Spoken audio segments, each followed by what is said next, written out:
আল্লাহর হাবিবকে আল্লাহ জানিয়ে দিয়েছেন, হাবিব আপনি আপনার উম্মতগুলোকে, আমার বান্দাগুলোকে জানিয়ে দেন, কেউ যদি কোনো জলসায় বসে আমি মাওলার জিকির করে রে, আমি তার চাইতে উত্তম জলসায় আমি আমার বান্দার জিকির করি। তার মানে আজকে আমরা যে জিকির করতেছি এখানে নামাজি আছে, বেনামাজি আছে, কথা কন না কেন? দামি আছে, কম দামি আছে, শিক্ষিত আছে, মূর্খ আছে, আছে না নাই? নেককারও আছে, গুনাহগারও আছে। তার মানে আমাদের এই প্লেসটা হলো লোকাল প্লেস, নরমাল পরিবেশ, ঠিক কিনা? আমরা যদি নরমাল পরিবেশে বসে বসে মাওলার জিকির করি রে, মালিক কথা দিয়েছে তোমরা যত নরমাল জায়গায় বসে জিকির করো, আমি আল্লাহ প্রতিশ্রুতিবদ্ধ হয়েছি আমি তার চাইতে উত্তম জলসায় বসে তোমাদের জিকির করব। বন্ধুরে আমার, আরো মজার খবর আছে, একটা হাদিস শরীফ, কিন্তু সিম্পল একটা হাদিস। আল্লাহ রাসূল বলেছেন, কেউ যদি জিকির করতে করতে আল্লাহর দিকে 1 বিঘা পরিমাণে গিয়ে যায়, আল্লাহ বলেছেন আল্লাহ তার বান্দার দিকে 1 গজ পরিমাণে গিয়ে আসে। কেউ যদি আল্লাহর দিকে জিকির করতে করতে 1 হাত পরিমাণে গিয়ে যায় রে, আল্লাহ রাব্বুল আলামিন কথা দিয়েছেন আল্লাহ তার বান্দার দিকে 2 হাত পরিমাণে গিয়ে আসে।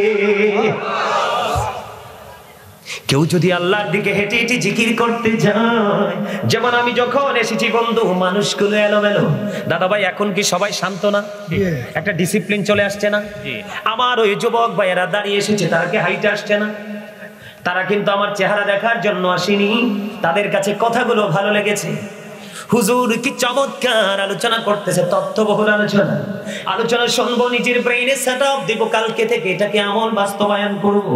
এই যে ছেলেগুলো কনকনে শীতের মধ্যে দৌড়ে চলে আসলো, কেউ আবার হেঁটে হেঁটে চলে আসলো, তাদের হাঁটা কিন্তু বিফলে না।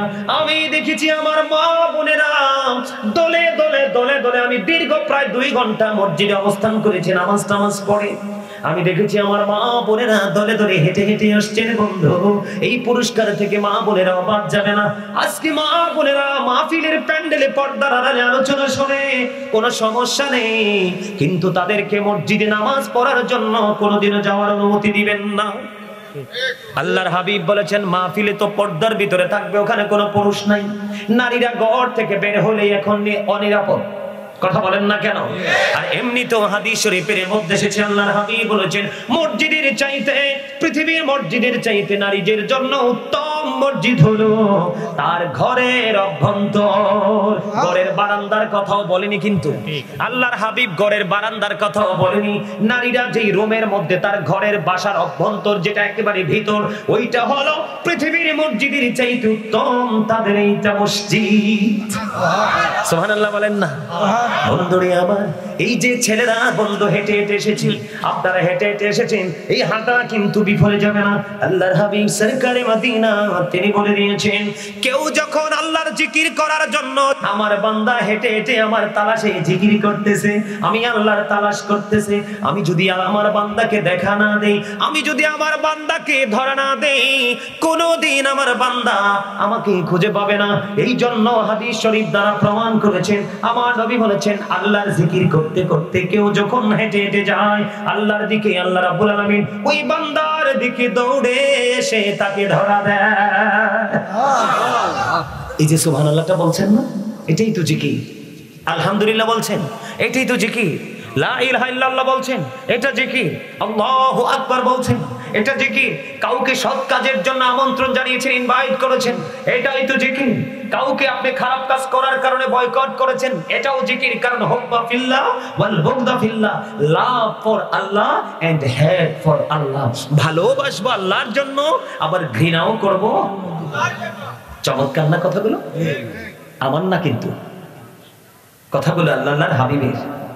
তাহলে কি আপনারা কি আসলে কি মজা পান নাই? আল্লাহ বলতেছে, আল্লাহর হাবিব বলতেছে তুমি জিকির করতে করতে আল্লাহর দিকে হেঁটে হেঁটে যাও, আল্লাহ তোমার দিকে দৌড়ে আসে। আর জোরে করুন না সুবহানাল্লাহ। নামাজ হলো আল্লাহর জিকির, হজ হলো আল্লাহর জিকির। ও বন্ধু, নামাজ যেটা একই জায়গায় দাঁড়িয়ে বসে সম্পূর্ণ করা হয় এটাকে বলা হয় জিকিরের জলসা।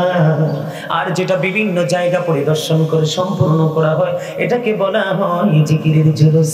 যেমন হজ হলো জিকিরের জুলুস, নামাজ হলো জিকিরের জলসা, আজকের মাহফিল হলো জিকিরের জলসা। এই যে বারবার আমি আপনাদেরকে বলছি সুবহানাল্লাহ বলতেন, অনেকেই কিন্তু সুবহানাল্লাহ বলেননি। বন্ধু কেন গো? আমার নবী আপনার নবী সরকারি মদিনা তিনি বলে দিয়েছেন তোমরা যখন জান্নাতের বাগানে আসা যাওয়া করো তখন তোমরা ওখান থেকে জান্নাতে ফল খেয়ে নিও।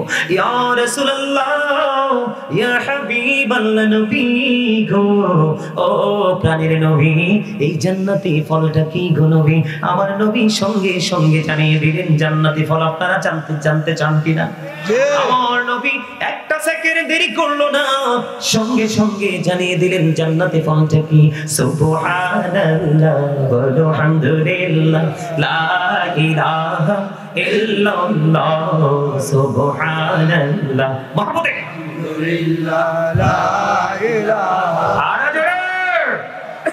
সুবহানাল্লাহ ওয়া আলহামদুলিল্লাহ লা ইলাহা ইল্লাল্লাহ লা ইলাহা ইল্লাল্লাহ লা ইলাহা ইল্লাল্লাহ। নবী আমার নূরের পুতুল জগৎ করলেন ও জালা, নবী আমার নূরের পুতুল জগৎ করলেন ও জালা। আরো ঝাসরে করবেন তিনি উম্মতের ফয়সালা। সুবহানাল্লাহ আলহামদুলিল্লাহ লা ইলাহা ইল্লাল্লাহ সুবহানাল্লাহ মাহমুদে লা ইলাহা ইল্লাল্লাহ লা ইলাহা ইল্লাল্লাহ লা ইলাহা ইল্লাল্লাহ। শাহাদাতের বাণী টুটে আশিদের কামলি বলা, শাহাদাতের বাণী টুটে আশিদের কামলি বলা। মক্কাতে ফুটিল রবি নূরে ভিন্ন রে আলা।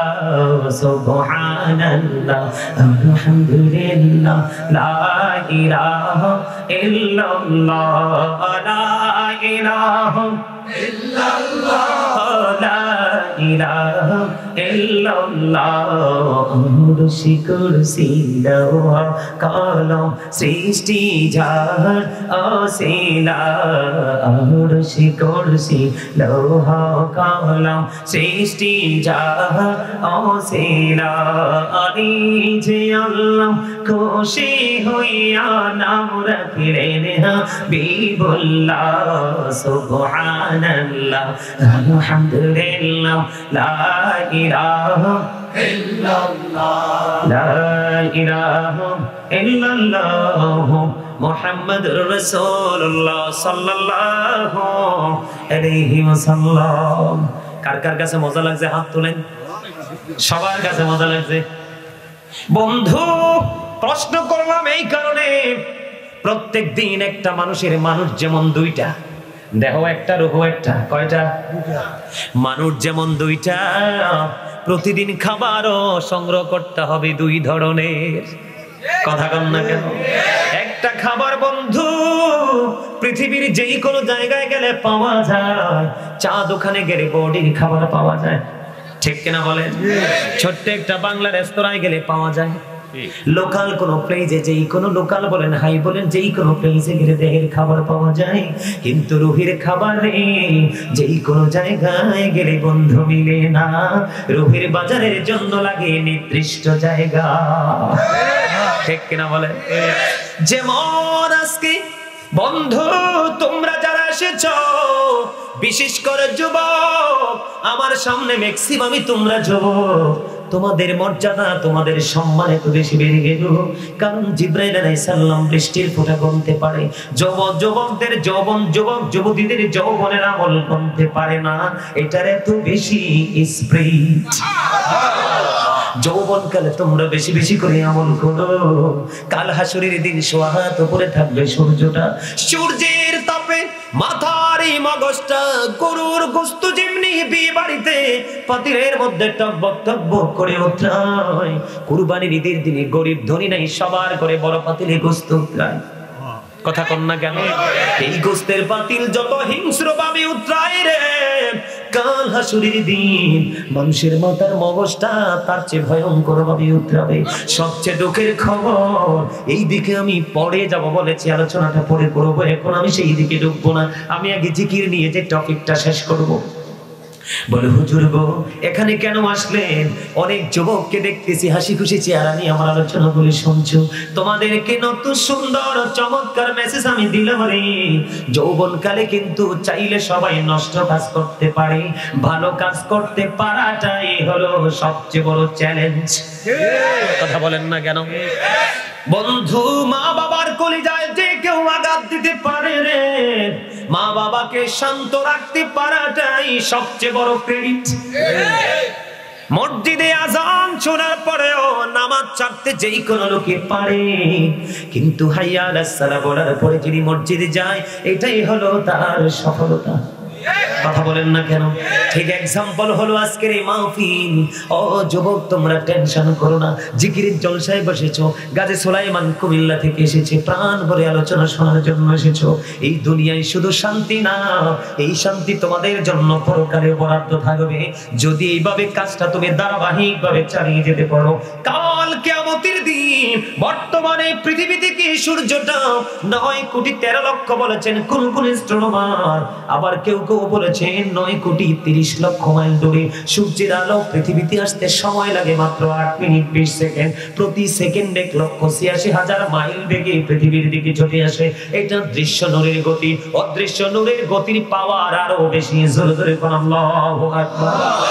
আজকে 9,30,00,000 মাইল দূর থেকে সূর্যের আলো আসে, সইতে পারি না। কাল হাসরের দিন মাত্র সোয়া হাত উপরে থাকবে, মাথার মগজটা উতরাবে। সেই দিন কি হবে রে বন্ধু? কিন্তু যৌবনকালে যারা আমল করেছো, নবী এবং নবীর পরিবারকে যারা ভালোবেসেছো, তোমাদের কোনো টেনশন নেই। ও বন্ধু, আল্লাহ রাব্বুল আলামিন আল্লাহর আরশের ছায়ার নিচে ওই দিন সেই যুবকগুলোকে জায়গা দিয়ে দিবে। আমার নবী বলেছেন যুবক হৃদয় করে শোনো, আল্লাহর হাবিব বলেছেন আল হাসান ওয়াল হুসাইন সাইয়্যিদ শাবাবি আহলিল জান্নাহ। আমার নবী বলেছেন imam Hasan and Hussain are the leader of younger people in Jannah. এরে পূর্ব কুতুবপুরের যুবক, তোমাদের কোনো টেনশন করার কারণ নেই।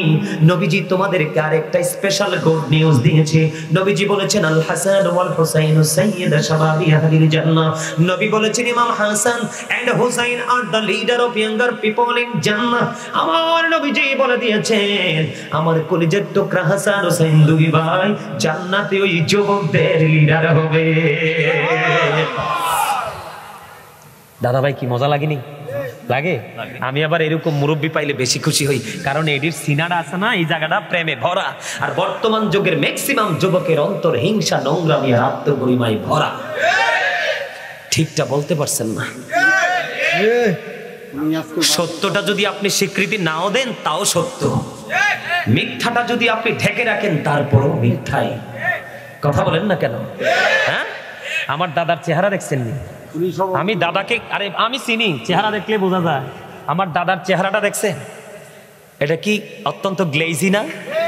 নিশ্চয়ই সিনায় প্রেম আছে। আরে ডক্টর আল্লামা ইকবাল বলেছেন যার সাথে নবীর প্রেম নাই ইসলামে তার কোনো মূল্য নেই। যার সিনায় আছে রাসূল প্রেম, সেই নামের গুণে উজ্জ্বল তার মুখশ্রী। সুবহানাল্লাহ বলেন না? এই আমি দাদাকে খুশি করার জন্য বলছি না। দেখবেন কত বড় বড় মুফতি মুহাদ্দিস চেহারা দেখলে থুতুর বেরতে নিক্ষেপ করে, থুতু ফেলতে ইচ্ছে করে, ঠিক কি না? কারণ কন্টিনিউ নবীর আহলে বাইত আল্লাহর ওলি সাহাবাই কেরামদের দুশমনি করছে। এই কারণে তারা যত বড়ই শিক্ষিত তাদের চেহারাটা দিন দিন মলিন হয়ে যাচ্ছে। আর জোরে কম, আর জোরে কম না সুবহানাল্লাহ, আর জোরে। আমার কথাগুলো কি ভালো লাগছে আপনাদের কাছে? এখন আমার মা আমার বোনেরা পাশে পর্দার অন্তরালে এখন মা বোনেরা মনে মনে বলবে, হুজুর গো, আমরাও তো জিকির করতে এসেছি, আমরাও তো আপনাকে ভালোবেসেছি, আজকে আপনি দূর থেকে এসেছেন, এই শীতের মধ্যে ঝিমঘেটে বসে আছি, হুজুর আমাদের নেতৃত্ব দেওয়ার মতো কেউ কি নাই গো, আমরা কি অসহায় হয়ে গেলাম। না গো মা, না, তোমাদের জন্য স্পেশাল খবরটাও নবীজি দিয়ে গেছেন। নবীজি বলেছেন, ফাতেমা তু সাইয়্যিদাতু নিসাই আহলিল জান্নাহ। আমার নবী বলেছেন, mother Fatema is the leader of females in Jannah. আমার নবীজি বলে দিয়েছে, মা, আমার বোনেরা, তোমরা সবাই শোনো, যদি তোমরা পর্দা করতে পারো, স্বামীর অর্ডার মেনে চলতে পারো, তোমরা যদি 5 ওয়াক্ত নামাজ সঠিকভাবে পড়তে পারো, সুদ ঘুষ অন্যের গীবত থেকে যদি তোমরা বেঁচে থাকতে পারো, মা ফাতেমার জীবন আদর্শটাকে যদি তোমার নিজের সিনায় ঢুকাইয়া বাস্তব জীবনে যদি বাস্তবায়ন করতে পারো, আমার নবী বলেছেন, ফাতেমা তু সাইয়্যিদাতু নিসাই আহলিল জান্নাহ। আমার নবী বলেছেন, mother Fatema is the leader of females in Jannah. আমার নবী বলেছেন, মা বোনেরা, তোমাদের জান্নাতে সরদারিনী হবে মা খাতুনে জান্নাত ফাতেমা। জোরে জোরে বলেন না সুবহানাল্লাহ। এখন আমার দাড়ি পাকা মুরব্বি দাদা এবং বাবারা বলবে, হুজুর আমাদের কি কোনো ফয়সালা নাই? আপনাদের ফয়সালাটা আরো সহজ, যেটা যৌবন কাল থেকে আমল করতে করতে আল্লাহ নবীর জিকির করতে করতে বুড়ো হয়ে গেল, চুল পেকে গেল, দাড়ি পেকে গেল, আল্লাহ রাব্বুল আলামিন বলেছেন, ওই দাড়ি পাকনা চুল পাকনা গুলোকে আমার জাহান্নামে পোড়াইতে আমি আল্লাহর শরম লাগে। আওয়াজ তুলে তুলে বলেন না সুবহানাল্লাহ। এখন যুবকরা যদি বলো, হুজুর জিকিরের ট্রেনিং আরো শক্ত করে নিতে চাই, প্রাণ ভরে জিকির করতে চাই, মাওলাকে রাজি করতে চাই, রাসূলের আদর্শ হলো জিকির করা। নবীজি যখন জিকিরে দাঁড়াতো, নামাজে দাঁড়াতো, নবীজির পা মোবারক ফুইলা লোহ মোবারক বের হয়ে আসতো, তারপরেও নবীজির জিকির বন্ধ হতো না। ও পূর্ব কুতুবপুরের যুবক বন্ধুরা, তোমাদেরকে বলবো গো, তোমরা সেই দিকে ফলো করছো না, একটি সপ্তাহে তো তোমরা নামাজ পড়ছোই না। জুমার দিনে যাও তুমি জিকির করার জন্য, নামাজ পড়ার জন্য যাচ্ছ, তুমি সবার শেষে যাও এবং সবার আগে তুমি বের হয়ে আসো। তুমি নামাজি হয়েছো কিন্তু তাকওয়াবান জিকির করানোওয়ালা হতে পারোনি। কথা বলেন না কেন বন্ধু? এবার যদি আপনি ট্রেনিং নিতে চান, আমার আগে আমার ভাই সাহেব আতাউর রহমান মুজাহিদি সাহেব, যিনি গাউসিয়া জামে মসজিদের খতিব বৈরো, উনি কিন্তু একটা হাদিস শরীফ বলেছে দাদা ভাই। হাদিস শরীফটা হলো, আনা মাদিনাতুল ইলম ওয়াদিউন বাবুহা, বলছে কিনা? আমার নবী বলেছেন, I am a city of education, the gate of that city is Ali. আমার নবী বলেছেন, আমি হলাম শিক্ষার শহর, আর সেই শহরের দরজা হলো আমার আলী। তাহলে আপনি কিয়ামতের দিন, কাল হাসরের দিন কি বলতে পারবেন যে আল্লাহ আমি জানি নাই, আল্লাহ আমি বুঝি নাই? এই কথা বললে কি দাঁড়াইতে পারবেন? পারবেন না। তার কারণ আল্লাহ আগে ঘোষণা দিয়ে দিয়েছেন। সূরা ইউনূসের 44 নম্বর আয়াতে আল্লাহ বলেছেন, ইন্নাল্লাহা লা ইয়াজলিমুন নাসা শাইয়্যা ওয়ালাকিন্নান নাসা আনফুসাহুম ইয়াজলিমুন। আল্লাহ বলেছেন, আল্লাহ doesn't wrong his slave, we are the ones who do wrong। আল্লাহ বলে দিয়েছেন, আল্লাহ রাব্বুল আলামিন আল্লাহর বান্দার উপর জুলুম করে না, অত্যাচার করে না, বান্দা নিজেই নিজের উপর অত্যাচার করে। কোথায় যাবেন বলেন তো? এত ভয়ঙ্কর খবর শোনার পরে মাথা কি ঠিক থাকার কথা? বলেন না, কথা ঠিক থাকা? আল্লাহ কি কয়? আল্লাহ বান্দার উপর অত্যাচার, বান্দা নিজেই নিজের উপর অত্যাচার করে। যারা অত্যাচারী আল্লাহ তাদের সম্পর্কে আরো ওয়াজ করতেছেন, আল্লাহু লা ইউহিব্বুজ জালিমিন। যারা অত্যাচার করে আল্লাহ বলছে তাদেরকে আল্লাহ পছন্দ করেন না। ভালো, আরো ভয়ঙ্কর খবর আল্লাহ বলেছেন, ওমানিজ জালিমিন মিন আনসার। তারা যখন বিপদে পড়বে জালেমরা, আল্লাহ তাদের জন্য কোনো সাহায্যকারীও রাখেন নাই। কি করবেন বলেন তো? আর জোরে বলেন না, উপায় আছে? এই জন্য আপনাদেরকে শেখাচ্ছি, জিকির করেন, আল্লাহ রাসূলের জিকির করেন। জিকির করতে করতে আপনি আল্লাহ পর্যন্ত পৌঁছে যাবেন, আল্লাহর প্রিয় হয়ে যাবেন। পৃথিবীতে যত মানুষ আল্লাহর ওলি হয়েছেন সবাই জিকির করতে করতেই হয়েছে, জিকির ছাড়া কেউ হয় নাই। যদি একটা এক্সাম্পল দেই আপনাদেরকে, একটু পড়ে দিব, একটু ধৈর্য ধরেন বন্ধুরা আমার। আমি আপনাদেরকে জিকির নিয়ে যুবকদেরকে মজা দিতেছিলাম, ঠিক কিনা? হাসরের ময়দানে তাদের পজিশনটা কি হবে, তাদের রিসিপশনে কে থাকবে, তাদের নেতৃত্ব কে দিব। এই জায়গা থেকে বন্ধু বলতে চাই রে, বেশি বেশি করে তোমাদেরকে জিকির করতে হবে। আমার দিকে তাকান বন্ধু, প্রত্যেকটা জিনিসকে, প্রত্যেকটা মেশিনকে ক্লিয়ার করার একটা যন্ত্র আছে। আল্লাহর হাবিব বলে দিয়েছেন, বান্দা তোমাদের মনের গড়ের ময়লা পরিষ্কার করার যন্ত্র হলো জিকির। সায়েন্টিফিকদের গবেষণায় বের হয়ে এসেছে জিকা ইজ দা হার্ট মেডিসিন, জিকির হলো হার্টের ঔষধ। তুমি যত বেশি জিকির করবা তোমার হার্ট তত বেশি স্ট্রং থাকবে, শক্ত থাকবে। তোমার হার্ট বেশি শক্ত হলেই তোমার জীবনও শক্ত। আলহামদুলিল্লাহ বলে বন্ধু, আল্লাহর হাবিব সরকারে মদিনা তিনি বলেছেন জিকিরটা জবান দিয়েও করা যায়, অন্তর দিয়েও করা যায়, তবে জবান এবং অন্তর দুটো মিলে যে জিকিরটা করা হয় ওই জিকির হলো সবচেয়ে উত্তম জিকির। আল্লাহর হাবিব সরকারে মদিনা তিনি বলে দিয়েছেন, তোমরা জিকির করার সময় এমন ভাবে জিকির করো মানুষ দেখলে যেন তোমাদেরকে পাগল বলে। আওয়াজ তোলে বলেন আল্লাহু আকবার। পাগলের মতো জিকির করো। আল্লাহর হাবিবকে প্রশ্ন করা হলো, হযরত উবাইদুল্লাহ রাদিয়াল্লাহু তাআলা আনহু প্রশ্ন করলেন, ইয়া রাসূলুল্লাহ সুবহানাল্লাহর মানেটা কি? নবীজি বললেন, সুবহানাল্লাহর মানে হলো পৃথিবী এবং পৃথিবীর মধ্যে যা কিছু, পৃথিবী এবং পৃথিবীর মধ্যে যা কিছু আছে তাহা থেকে যাহা পবিত্র সেটাই হলো সুবহানাল্লাহ। আর এটাই হলো জান্নাতি ফল। জেনে জেনে কন্না সুবহানাল্লাহ।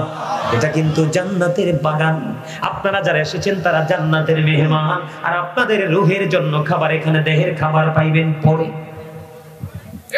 দেহের খাবার পাওয়ার আগ পর্যন্ত যা আপনারা এখান থেকে নেবেন এই সবগুলো হলো আপনার রূহের খাবার। জোরে জোরে বলেন না সুবহানাল্লাহ, জোরে বলেন না সুবহানাল্লাহ। বন্ধুরি আমার, প্রাণটা খুলে জিকির করো। আমি এখানে 6 ঘন্টার জন্য আসিনি, কিছুক্ষণের মধ্যে আলোচনা গুছাইয়ে ফেলবো। হয়তো জীবনে দেখা হতেও পারে, আবার নাও হতে পারে। আমি চাইবো বন্ধু আজকের এই আলোচনাটা তোমাদের চিরদিন যেন তোমাদের হৃদয়ে গাঁথা থাকে, তোমরা যেন এটাকে দিন দিন জাগিয়ে তুলতে পারো। কি বলেন দাদা ভাই? জোরে জোরে কন্যা ঠিক কিনা? আরে জোরে। বন্ধুরি আমার, এবার আসেন ওই যে আমি একটু শুরুতে রাগ করেছিলাম, আপনাদেরকে বলেছি আপনারাই তো মনে হয় জিন্দা কবরবাসী। কেন বলেছিলাম? যারা জিকির করে তারা হলো জিন্দা, আর যারা জিকির করে না তারা হলো মুর্দা। যারা জিকির করেন আল্লাহর কাছে তারাই জিন্দা। যদিও পৃথিবীর বুকে আপনি আমি সবাই চলছে, জিকির করি না, এটা পৃথিবীর দৃষ্টিভঙ্গিতে বলা হয় আপনি আমি জিন্দা, জীবিত। মূলত যারা জিকির করে তারাই হলো জিন্দা আল্লাহর কাছে। আর যারা জিকির করে না, আল্লাহ বলে বান্দারে তোদের মরণটা তো হলো একটা ফরমালিটি, পৃথিবী থেকে আউট হয়ে আসা, আসলে সেটা আসার আগেই তো তোরা মরে গেছিস। এই জন্য বলেছি আসলে কবরবাসী যারা চলে গেছে তারা না আপনারা। ও বন্ধু, এই জন্য আপনাদেরকে বলেছি, রাগ করবেন না, বোঝার জন্য বলেছি। মাগফিরাতটা হলো কেমন জানেননি? এই যে জিকির করতেছেন বসে বসে, এটাই আপনার আপন স্বজনের জন্য হাদিয়া। এটাই হলো মাগফিরাত, এটাই হলো তাদের শাফায়াতের জন্য একটা ব্যবস্থা করে দেওয়া। বলো হুজুর প্রমাণ চাই। হযরত আবু হুরায়রা রাদিয়াল্লাহু তাআলা আনহু থেকে হাদিস কানা বর্ণিত, আমার নবী সাহাবায়ে কেরামদেরকে নিয়ে হাঁটতে শুরু করলেন। হাঁটতে গিয়ে হঠাৎ করে পথিমধ্যে তিনি দাঁড়িয়ে গেলেন। দাঁড়িয়ে গেলেন, দাঁড়িয়ে তিনি কি করলেন? একটা খেজুরের ডাল ভেঙে 2টা টুকরো তিনি করলেন। 2টা টুকরো করে 2টা কবরের উপর তিনি গেড়ে দিলেন। 2টা কবরের উপর যখন গেড়ে দিল, সঙ্গে সাহাবায়ে কেরাম উপস্থিত রয়েছেন। সাহাবীরা প্রশ্ন করলেন, ইয়া রাসূলুল্লাহ, ইয়া হাবিবাল্লাহ, নবী গো, এই কবরের মধ্যে 2টা খেজুরের ডাল কেন গেড়ে দিলেন? নবীজি বললেন, এই 2টা কবরের মধ্যে আযাব চলতেছে। কেন রে আযাব চলতেছে? একজন প্রস্রাব করে পানি খরচ করতো না, আর একজনের কবরে আযাব হচ্ছে। সেই মানুষের গোপন কথা শুনে শুনে অন্যের কাছে বলে ঝগড়া লাগাই দিত। কারণ সমাজের মধ্যে মৃত্যুর চাইতেও যন্ত্রণা হয় এই ঝগড়া। কথা কন না কেন? এটা শুধু গীবতের জন্য, কান কথার জন্য হয়। ওয়াল ফিতনাতু আশাদ্দু মিনাল কাতল। সমাজের মধ্যে, জাতির মধ্যে গীবত দ্বারা ঝগড়া সৃষ্টি করা খুনের চেয়ে বড় জঘন্য অপরাধ। তাহলে আপনারা বলেন এই জবানটাকে কন্ট্রোল রাখতে পারা এটা আমাদের ক্রেডিট। বলে হুজুর কেন? আল্লাহর হাবিব বলেছেন যেই ব্যক্তি দুই সোয়ালের মধ্যখান এবং দুই রানের মধ্যখানের দায়িত্ব নিতে পারবে, আমি নবী তার জান্নাতের দায়িত্ব নিয়ে নিব। জোরে বলেন না সুবহানাল্লাহ। দুই রানের মধ্যখানে আছে মানুষের লজ্জাস্থান। লজ্জাস্থান দিয়ে কিন্তু এখনকার কিন্তু সমকামিতা বেরতেছে। কথা বলেন না কেন? এই সমকামিতা ছিল লূত আলাইহিস সালামের জামানায় নোংরা কাজ। আজকে আবার হাজার হাজার শত শত বছর পরে এসে এই সমকামিতা আবার মাথা চারা দিয়ে উঠেছে। জিনা ব্যভিচার হয় লজ্জাস্থান দিয়ে। এই জন্য আল্লাহর হাবিব বলেছেন নারী হোক বা পুরুষ হোক, কেউ যদি তার দুই রানের মধ্যখানের দায়িত্ব নিতে পারে তার মানে লজ্জাস্থান। কেউ যদি তার দুই সোয়ালের মধ্যখান, তার মানে মুখের দায়িত্ব। মুখ দিয়ে কাউকে গালি দেওয়া হয়, মুখ দিয়ে কারো বদনাম করা হয়, মুখ দিয়ে শোধ খাওয়া হয়, কত ধরনের নোংরামি সব বন্ধ মুখটা দিয়ে হয়। এই জন্য নবীজি বলে দিয়েছেন এই দুইটা জায়গার দায়িত্ব যে নিতে পারবে আল্লাহর হাবিব তার জান্নাতের দায়িত্ব নিয়ে নিবে। জোরে জোরে বলেন না সুবহানাল্লাহ, আরো জোরে বলুন না সুবহানাল্লাহ।